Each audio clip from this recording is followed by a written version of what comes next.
Bismillahirrahmanirrahim. Assalamualaikum warahmatullahi wabarakatuh. Kami dari kelompok 1 dari mata kuliah HIV dan AIDS akan memaparkan hasil dari diskusi kami mengenai pengantar HIV dan AIDS. Sebelumnya saya berterima kasih kepada Ibu Dian selaku dosen pengampu dari kuliah ini.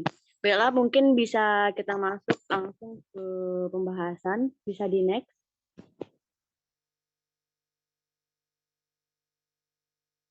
Nah, untuk anggota dari kelompok 1 itu ada yang pertama ada Kak Sarah, terus yang kedua ada saya sendiri Putri Aisyah, lalu ada Sonia, lalu ada Inaya dan Andini Febrian.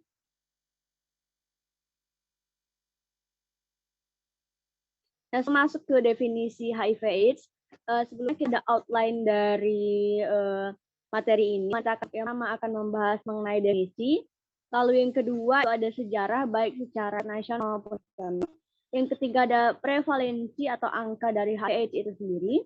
Lalu ada cara penularan, lalu ada gejala atau stadium klinis, dan diagnosis serta pencegahannya. Baiklah, kita akan masuk pertama kepada ke definisi HIV/AIDS. Apa sih HIV dan AIDS itu? Nah, yang pertama HIV merupakan singkatan dari Human Immunodeficiency Virus atau disebut dengan virus HIV, di mana virus yang melemahkan sistem kekebalan tubuh. Nah, HIV ini merupakan virus sitopatik yang diklasifikasikan dalam famili retrovirus atau subfamili Lentivirinae dan genus Lentivirus. Lalu yang kedua itu ada AIDS. Apa itu AIDS? Itu merupakan singkatan dari Acquired Immune Deficiency Syndrome yang memiliki arti yaitu kumpulan dari gejala penyakit akibat menurunnya kekebalan tubuh yang bersifat diperoleh atau bukan bawaan. Itu menurut Kusmiran 2011.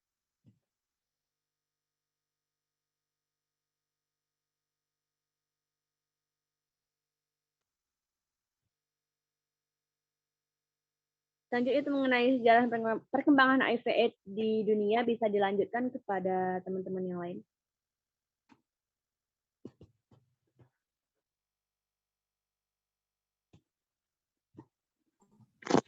Baiklah, selanjutnya sejarah dan perkembangan HIV dan AIDS di dunia. Asal-usul AIDS tidak diketahui persis dari mana dan kapan tepatnya HIV atau AIDS ini muncul. Berdasarkan pemeriksaan, darah tertua yang terinfeksi HIV di Amerika adalah darah pada tahun 1969 dan 4 di Afrika darah pada tahun 1959. Akhir tahun 1970-an diperkirakan HIV sudah berkembang dan meluas di daerah sub-Sahara Afrika. Semua ilmuwan setuju bahwa kasus pertama AIDS adalah laporan dari Gottlieb DKK di Los Angeles pada tanggal 5 Juni 1981.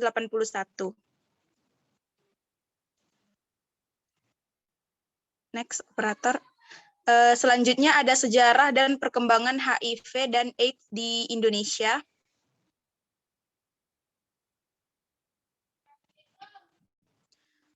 Yang pertama pada tahun 1983, seorang dokter bernama Zubaidi melaksanakan penelitian terhadap 30 waria di Jakarta.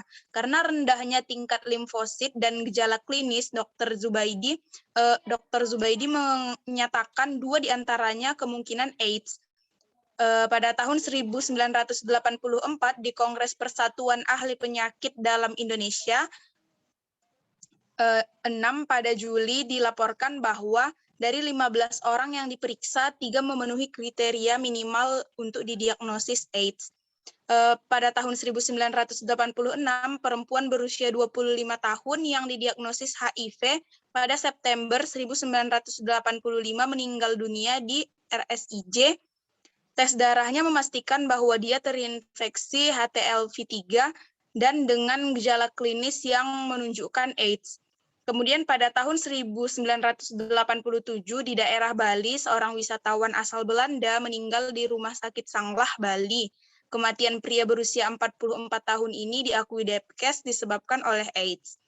Kemudian pada tahun 1988, Depkes melaporkan 1 tambahan kasus HIV.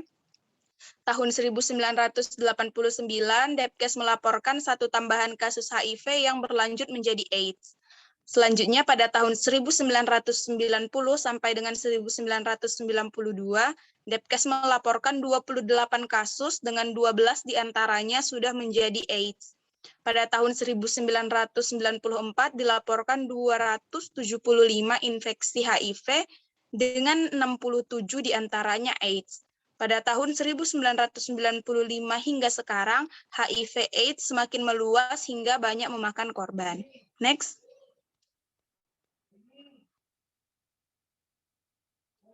Semakin berkembang dan meluasnya HIV AIDS hingga menyebar ke seluruh provinsi, namun dari hasil yang didapat di wilayah Indonesia banyak laporan kasus HIV AIDS yang tidak sesuai dengan keadaan sebenarnya, karena sulitnya mendeteksi kasus.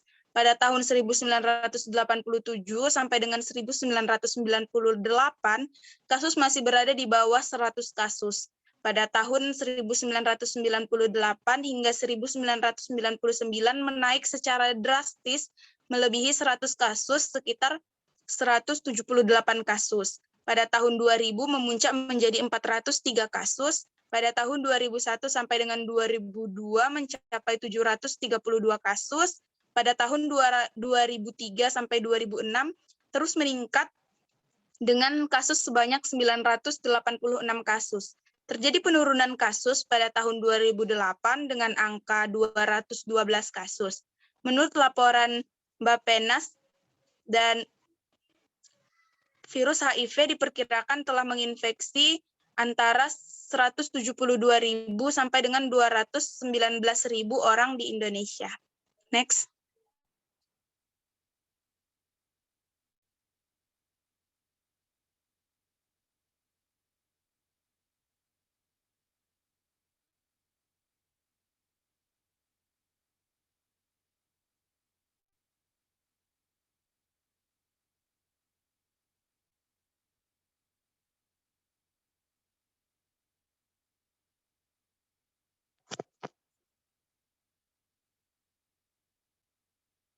Selanjutnya, penyebaran kasus HIV/AIDS di Indonesia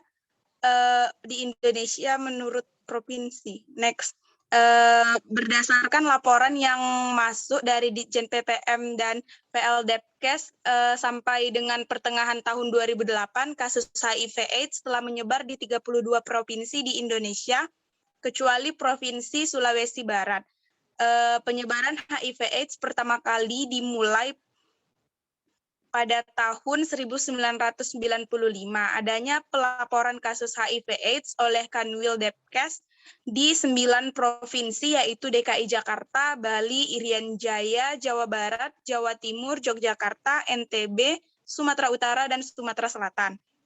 Pada tahun 2000, kasus meluas ke 16 provinsi. Di antaranya ada Riau, Sulawesi Utara, Jawa Tengah, Maluku, Sulawesi Selatan, Kalimantan Barat, dan Sumatera Barat. Pada akhir tahun 2003 sampai 2008 meningkat ke 25 provinsi, kecuali Provinsi Sulawesi Barat.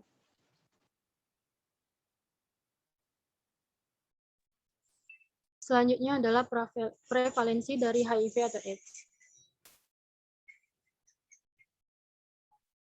Berdasarkan gambar yang ada pada slide, maka dapat kita lihat bahwa populasi terinfeksi HIV/AIDS terbesar di dunia adalah di benua Afrika sebanyak 25,7 juta orang.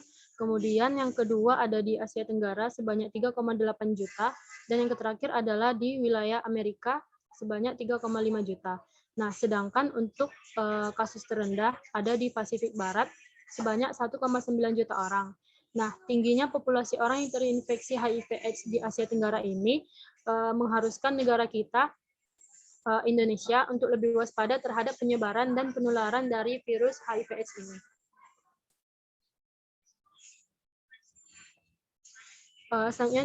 Selanjutnya adalah jumlah kasus HIV/AIDS yang ada di Indonesia. Nah, Indonesia sendiri memiliki pola epidemi HIV/AIDS yang kompleks dengan sebaran wilayah yang luas serta jumlah penduduknya yang besar. Berdasarkan data, terdapat lebih dari 260 juta jiwa penduduk yang tersebar di 514 kabupaten atau kota, di mana 90% diantaranya telah melaporkan kasus HIV/AIDS. sehingga memiliki tantangan tersendiri dalam pengendalian HIV/AIDS tersebut. Selanjutnya adalah perkembangan HIV/AIDS. Setelah HIV/AIDS masuk ke dalam tubuh manusia, maka virus tersebut akan menyerang serta merusak sejumlah besar sel darah putih dan akan berkembang biak dengan cepat. Adapun tahapan perkembangan virus tersebut, yang pertama adalah window periode ataupun periode jendela. Nah, pada kondisi ini, di mana seseorang tersebut telah terinfeksi HIV, tetapi tubuhnya belum memproduksi antibodi HIV. Jika dilakukan tes HIV, akan menunjukkan hasil yang non-reaktif ataupun negatif. Tetapi sebenarnya seseorang tersebut sudah terinfeksi, tetapi belum menunjukkan gejala-gejala yang tertentu. Yang kedua adalah stadium 1 atau asimptomatik, di mana pada tahapan ini antibodi HIV/AIDS sudah terbentuk, yang artinya walaupun tidak ada gejala HIV, tapi jika dites maka hasilnya akan menunjukkan positif ataupun reaktif, ataupun kadang hanya sedikit terjadi pembengkakan pada kelenjar getah bening. Selanjutnya adalah stadium 2, di mana pada stadium ini akan mengalami penurunan berat badan sebesar kurang dari 10%, ditambah dengan gejala menurunnya sistem imun tubuh. Yang selanjutnya adalah stadium 3, di mana pada stadium ini seseorang yang terserang HIV/AIDS akan mengalami penurunan berat badan sebanyak besar dari 10%, akan mengalami diare kurang lebih dari 1 bulan, demam 1 bulan, jadi seperti demam yang tidak berhenti. Yang selanjutnya adalah stadium 4, di mana HIV wasting syndrome atau AIDS. Pada tahap ini sudah masuk pada AIDS, di mana gejala yang dialami sudah semakin parah, badan sudah sangat kurus, kulit berjamur, mulut berjamur, kuku berjamur, serta badan hanya tinggal tulang. Selanjutnya adalah penularan HIV/AIDS. HIV/AIDS ini dapat ditularkan dari orang ke orang melalui pertukaran cairan tubuhnya seperti pertukaran darah, cairan semen maupun cairan vagina, dan juga ASI ataupun air susu ibu. Nah, terinfeksi atau tidaknya seseorang tergantung pada status imunitas tubuhnya, gizi, kesehatan umum, serta usia dan jenis kelaminnya. Seseorang akan berisiko tinggi terinfeksi HIV bila bertukar darah dengan orang yang terinfeksi, menggunakan ataupun memakai jarum suntik secara bergantian, terutama pada pengguna narkoba, dan juga melakukan hubungan seksual dengan orang yang terinfeksi. Virus ini juga terdapat dalam saliva, air mata, dan urin. Tetapi berdasarkan data yang ada, itu sangat rendah. Dan pada pria yang sudah disunat memiliki risiko tertular HIV/AIDS yang lebih rendah ataupun lebih sedikit jika dibandingkan dengan pria yang tidak disunat.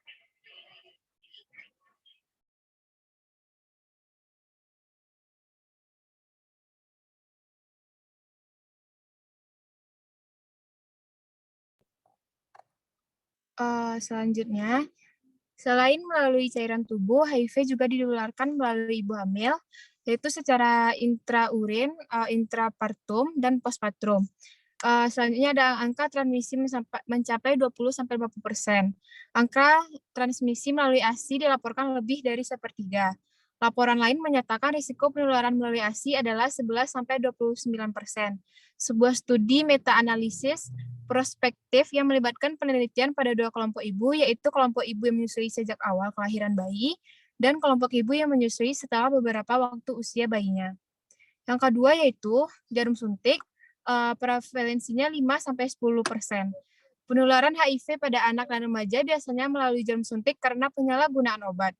Di antara tahanan, tersangka atau terdakwa tindak pidana dewasa, penggunaan obat suntik di Jakarta sebanyak 40% terinfeksi HIV, di Bogor 25% dan di Bali 53%. Next. Yang ketiga ada transfusi darah, yaitu risiko penularannya sebesar 90%, prevalensinya 3-5%. Selanjutnya ada hubungan seksual, prevalensinya 70-80%, kemungkinan tertular adalah 1 dalam 200 kali hubungan intim. Model penularan ini adalah yang tersering di dunia. Akhir-akhir ini, dengan semakin meningkatnya kesadaran masyarakat untuk menggunakan kondom, maka penularan melalui jalur ini cenderung menurun dan digantikan oleh penularan melalui jalur penasun atau penggunaan narkoba suntik menurut Widoyono 2011. Selanjutnya ada gejala dan stadium klinis HIV/AIDS, gejala umum. Rasa lelah dan lesu, berat badan menurun secara drastis, demam yang sering dan berkeringat waktu malam, mencret dan kurang nafsu makan, bercak-bercak putih di lidah dan di dalam mulut, pembengkakan leher dan lipatan paha, radang paru, dan kanker kulit. Next. Selanjutnya ada gejala mayor dan minor. Diagnosis infeksi HIV dan AIDS dapat ditegakkan berdasarkan klasifikasi klinis WHO atau CDC. Di Indonesia, diagnosis AIDS untuk keperluan surveillance epidemiologi dibuat apabila menunjukkan tes HIV positif dan sekurang-kurangnya didapatkan 2 gejala mayor dan 1 gejala minor. Adapun gejala mayor yaitu menurunnya berat badan kurang dari 10% dalam 1 bulan, mengalami diare kronik yang berlangsung selama lebih dari 1 bulan, mengalami demam berkepanjangan yang berlangsung selama lebih dari 1 bulan, penurunan kesadaran, demensi atau HIV encephalopathy. Selanjutnya ada gejala minor, di mana mengalami batuk berkepanjangan yang berlangsung selama lebih dari 1 bulan, dermatitis generalisata, herpes zoster multisegmental yang terjadi secara berulang, candidiasis oropharyngeal, herpes simplex kronis progresif, limfadenopati generalisata, infeksi jamur berulang pada alat kelamin wanita, dan retinitis cytomegalovirus. Selanjutnya ada gejala atau stadium klinis. Stadium klinis HIV adalah awal infeksi yang dimulai dengan masuknya HIV ke dalam tubuh sampai tes antibodi terhadap HIV menjadi positif. Proses ini disebut dengan window period, dengan lama prosesnya 1-3 bulan, bahkan ada yang berlangsung sampai 6 bulan. Stadium kedua tanpa gejala atau asimptomatik, berarti di dalam organ tubuh tidak menunjukkan gejala keadaan penyakit HIV. Proses ini dapat berlangsung selama 5-10 tahun menurut Nur Salam 2007. Stadium ketiga, pembesaran kelenjar limfe secara menetap dan merata hanya berlangsung selama 1 bulan. Stadium keempat AIDS, keadaan ini disertai adanya berbagai jenis penyakit, antara lain penyakit syaraf, infeksi sekunder, dan lainnya yang biasa disebut infeksi oportunistik menurut Nur Salam 2007. Sedangkan menurut WHO, stadium gejala atau klinis HIV/AIDS ini terdiri dari yang pertama tanpa gejala atau fase klinik 1, yang kedua ada ringan atau fase klinik 2, ada tingkat lanjut fase klinik 3, dan ada yang parah fase klinik 4. Nah, selanjutnya yaitu mengenai fase klinik HIV. Jadi fase klinik HIV ini terdapat 4 fase. Yang pertama, tanpa gejala atau hanya limfadenopati, yaitu gangguan kelenjar atau pembuluh limfe, menetap dan menyeluruh. Yang kedua, fase klinik yang kedua, terjadinya penurunan berat badan kurang dari 10% tanpa sebab, diare kronik tanpa sebab, infeksi saluran pernafasan atas atau sinusitis, tonsilitis, otitis media, dan faringitis secara berulang.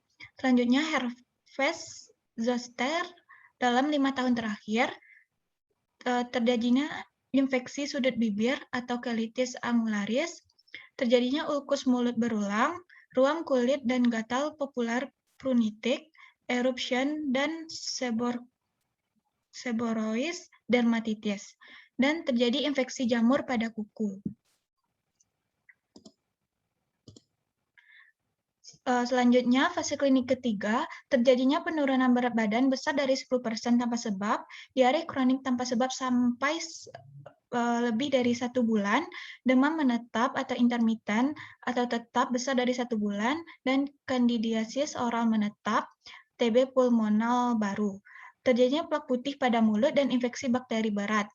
Sedangkan pada fase klinik keempat, gejalanya itu kita menjadi kurus, lalu pneumositis, pneumonia, dan pneumonia bakteri berulang, infeksi Herpes simplex kronik, orolabial, genital, atau anorektal lebih dari 1 bulan, lalu terjadi esophageal candidiasis, TBC ekstrapulmonal, sitomegalivirus, Toxoplasma di SSP, HIV encephalopathy, meningitis, infection progresif multifocal, leukoencephalopathy, limfoma, dan invasif cervical carcinoma.